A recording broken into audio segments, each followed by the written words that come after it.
course for the MHTCET 2020. We'll be taking up some important problems of matrices which can come in your MHTCET 2020. So let's see what those problems are.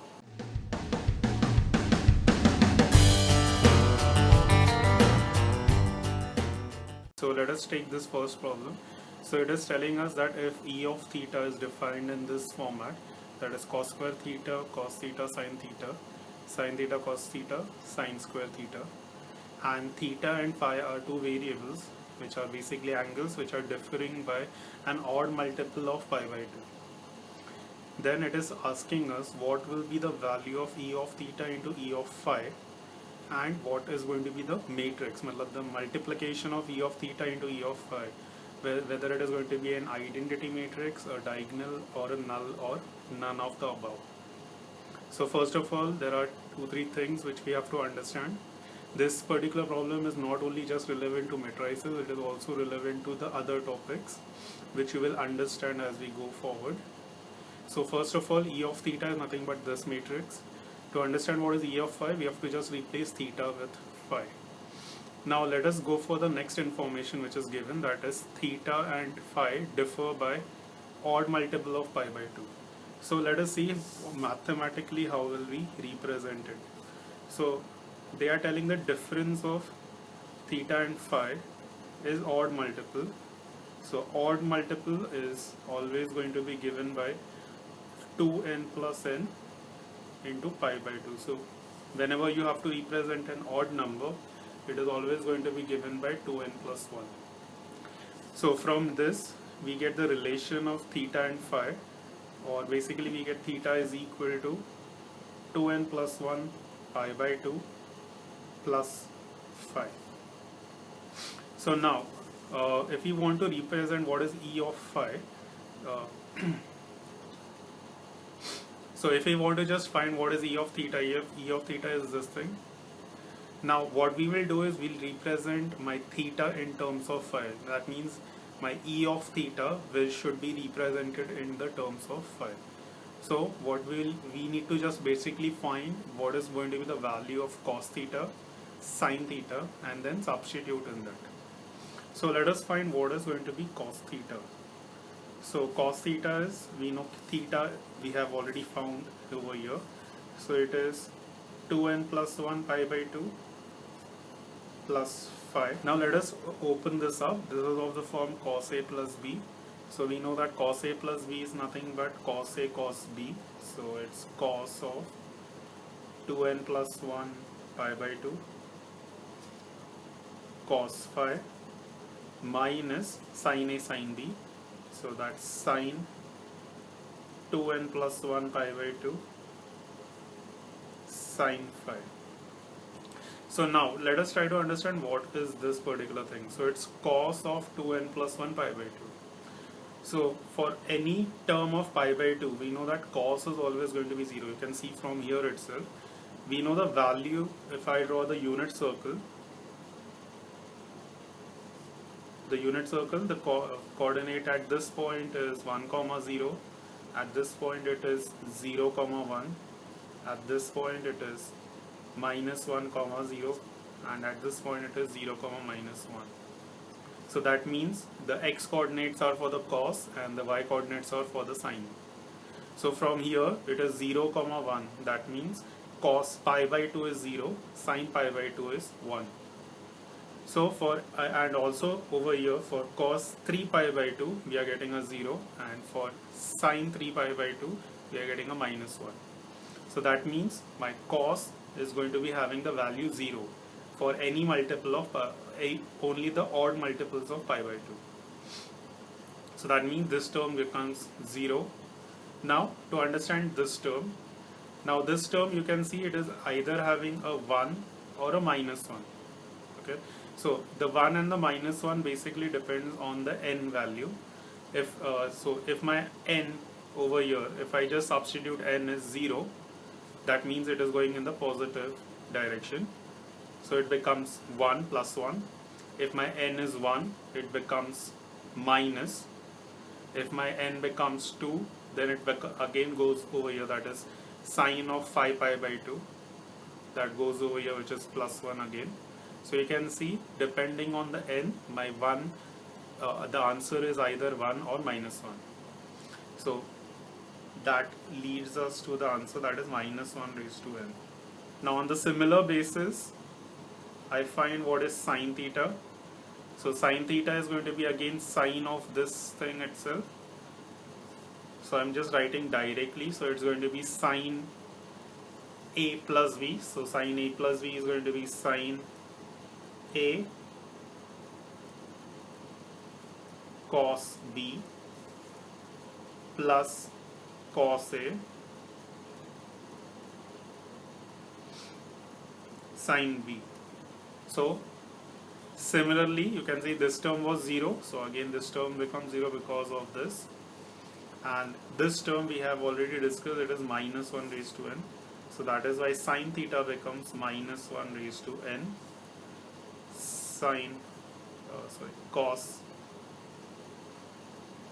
cos phi. So you're getting cos theta as minus or minus 1 raised to n sine phi, and sine theta is minus 1 raised to n cos phi. So from here you can see that there is also a concept of trigonometry which is coming into picture, along with the concept of matrices, which we will be just seeing now. So now if I just substitute what is going to be E of theta, so E of theta, let us substitute the value. I'm getting cos square theta, but I know that cos theta is this value, so that means it is going to be minus of, so it's square of this thing. So because of square, the minus 1 vanishes, and also it is minus 1 raised to n. Now let us try to understand, it is minus 1 raised to n, and I'm taking the square of it. Now I can write this by using your laws of indices. I can take the square inside and I can take the n outside. So minus 1 square, you know it's 1, so 1 raised to n is 1 itself. So if I have a cos square theta, it's going to be nothing but sine square phi. So this becomes sine square phi. Similarly, the sine square theta term becomes cos square phi, because it's minus 1 raised to n square and cos square phi. So minus 1 raised to n square is, as we know, it is nothing but 1. Now going for the next term, that is cos theta sine theta. So cos theta sine theta, so cos theta is nothing but minus 1 raised to n sine phi, and sine theta is minus 1 raised to n cos phi. So you can see there is a multiplication of minus 1 raised to n. So minus 1 raised to n minus 1 raised to n becomes 1 raised to n, and we have the minus sign outside, with this minus sign outside, so it's minus of the cos theta becomes sine phi, and sine theta becomes cos phi. Similarly, sine theta cos theta, so that becomes minus cos phi sine phi. So we have your E of theta. Now let us find what is E of phi. So E of phi is just replacing my theta with phi. So that becomes cos square phi, cos phi sine phi, sine phi cos phi, and sine square phi. Now I just need to multiply. So E of theta into E of phi. So it's multiplication of these two matrices. So it's going to be sine square theta into cos square theta. Sine square phi into cos square phi. And then multiplication of minus of this into this thing. So it becomes minus of sine square phi cos square phi. So you can see it gets cancelled out. Now similarly, if we go for the next multiplication, this into this, so that becomes sine cube phi cos phi minus sine cube phi cos phi. Then the third multiplication, that is this into this, so this basically gets cancelled. The third multiplication also will be getting cancelled. It becomes cos cube phi sine phi plus cos cube phi sine phi. So this gets cancelled, and lastly it is nothing but minus of cos square phi sine phi plus cos square phi sine square phi. Sorry, this is square, so this gets cancelled out. You can see all the terms are getting cancelled out, so answer is 0 0 0 0. That means it is a null matrix. Moving on to the next sum, it is given that A is this matrix, which is a 3 cross 3 matrix, and 10 into B is the other 3 cross 3 matrix, and B is said to be inverse of A, and I need to find what is the value of this alpha. Okay, so B is said to be inverse of A. So first of all, let us find what is the determinant of A, because there is a term which is multiplied with B, which is 10. So if I find the determinant of A, so you can see that the determinant of A is going to be 1 into 1 plus 3 plus 1 into 2 plus 3 plus 1 into 2 minus 1. So this calculation, you can see it is 3, that's 4 and 5, 9, and this is 1, so 10. So determinant of A is 10. So what this tells us is that A inverse, which is nothing but B, is nothing but 1 upon determinant of A into adjoint of A. So this determinant of A, which is 10, into adjoint of A is B. So the 10 goes over there. So basically your 10B is nothing but adjoint of A. So now we understood that this is nothing but the adjoint of A, and we need to find what is this particular term of the adjoint of A. Now we know that adjoint of A is nothing but transpose of the cofactor matrix. So I need to find the cofactor matrix. So if I want to find the adjoint of A is this term, which is nothing but the 2 cross 3 wala term. So if I want to find the cofactor, I have to find the 3 cross 2 term. So I need to find what is the cofactor of 3 cross 2. So 3 cross 2 is this particular thing. So I need to find cofactor of A 3 cross 2. So which is nothing but minus 1 raised to 3 plus 2, determinant of, so ignoring this and this, I get this as 1 2 1 minus 3. So that is minus of minus 3 minus 2. So you can see it is 5. So that means this is your alpha. So your answer is C. Going to the third problem. So here they have said that A, B, C are some 3 positive integers, positive real numbers, and the following systems of equations are given to us. And I need to find what is basically what is x, y, z, like solutions of x, y, z, whether it is going to be of infinitely many solutions which are going to be satisfying these set of equations, whether the solution is going to be unique, that is only one set of values of x, y, z are going to be satisfying it, or there are no solutions which can satisfy this equation, or there are finite number of solutions. That means there are some amount of solutions which are there which are going to be satisfying these set of equations.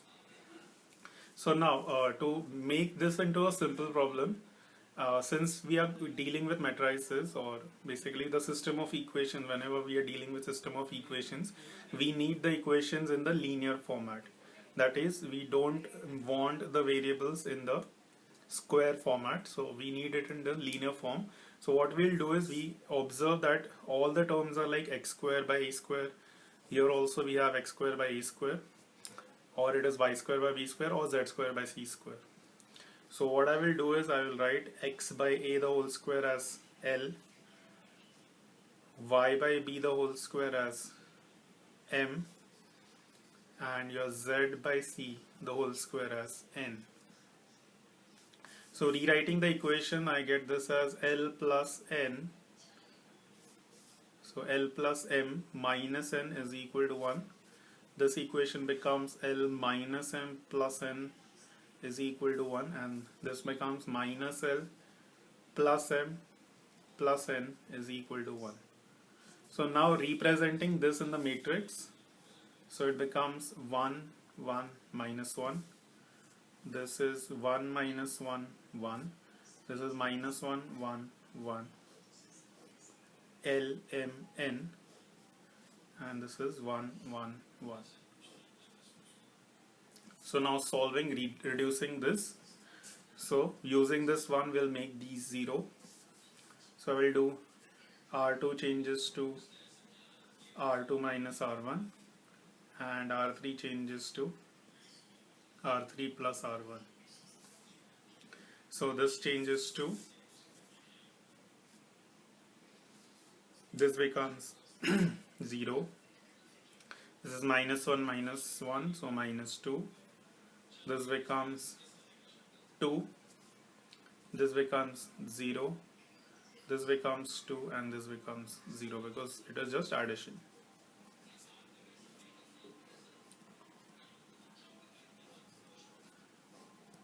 So here we are getting this as 1, this becomes 0, and this becomes 2. So now if you can see that this is reduced as much as possible. So now let us expand it. So I'm expanding it from the last one. So it is 0 into L, 2m and 0n. So I'm getting the equation as 2m is equal to 2 because it's last equation. So that means m value I'm getting as 1. Now going for the second equation. So second equation is going to be nothing but minus 2m plus 2n is equal to 0. That means I'm getting n is equal to m. That means n is also 1. Next, going for the last, that is the first equation basically. So L plus m minus n is equal to 1. So we know that m is equal to n, that is, this is 1, this is 1. So basically I'm getting L is also equal to 1. But actually we needed to find the value of xyz, and xyz are these things. So resubstituting lmn. So I'm going to get x by a the whole square as 1, y by b the whole square as 1, and z by c the whole square as 1. So if you solve this, I get the x value as plus minus a, y value as plus minus b, and z value as plus minus c. So the solution which is basically satisfying these set of equations are finite in number, because I can either have a positive a, negative b, positive c, or a negative a, positive b, positive c, any combination of that sort. So that means there are finite number of solutions. It is neither unique and neither it is infinite in form. Going to the fourth question. So it is again having this system of equation with these equations, 3 equations which are given, and I need to find the value of your lambda and mu which will have no solutions for it, and these are the conditions which are given. Now this particular sum is basically very popular in your first year of engineering. So it's so you should be very happy of solving the first year engineering problem. So we'll write this in the matrix form. So it is 1, 1, 1. It's 1, 2, 3. It's 1, 2, lambda.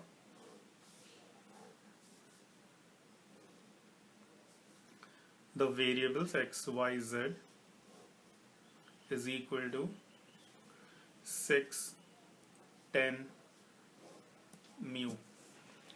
So now we'll reduce this thing. So I will do R2 changes to R2 minus R1, R3 changes to R3 minus R1. So this is 1 0 0, it's 1, this is 2, this is 1, and this becomes lambda minus 1.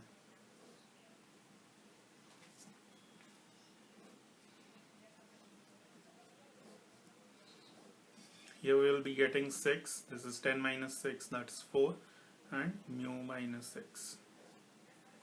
Now using this one, I will make this as 0, so that is R3 changes to R3 minus R2.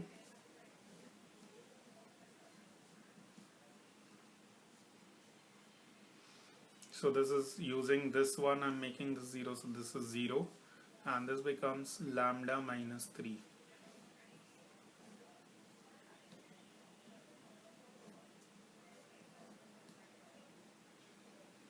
And this becomes mu minus 10.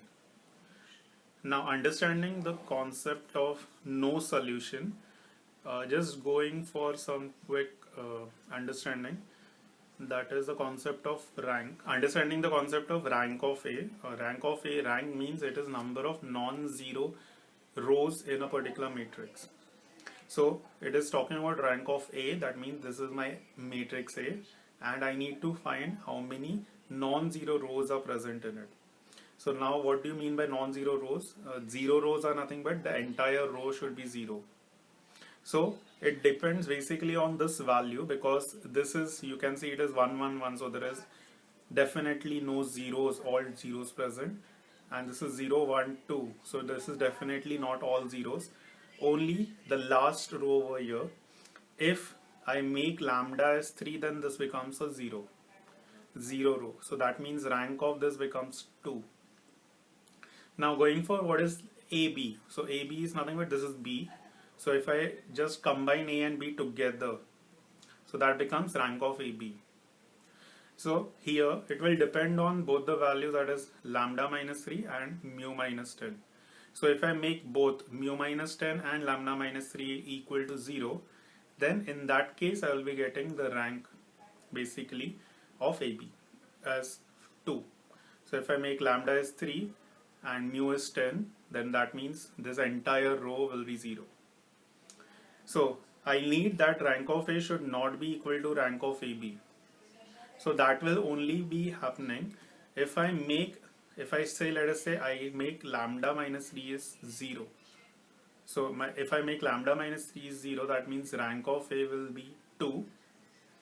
And if I not make mu minus 10 is equal to 0, that means I'm writing the condition, that is lambda is 3. So lambda is 3 makes rank of A as 2.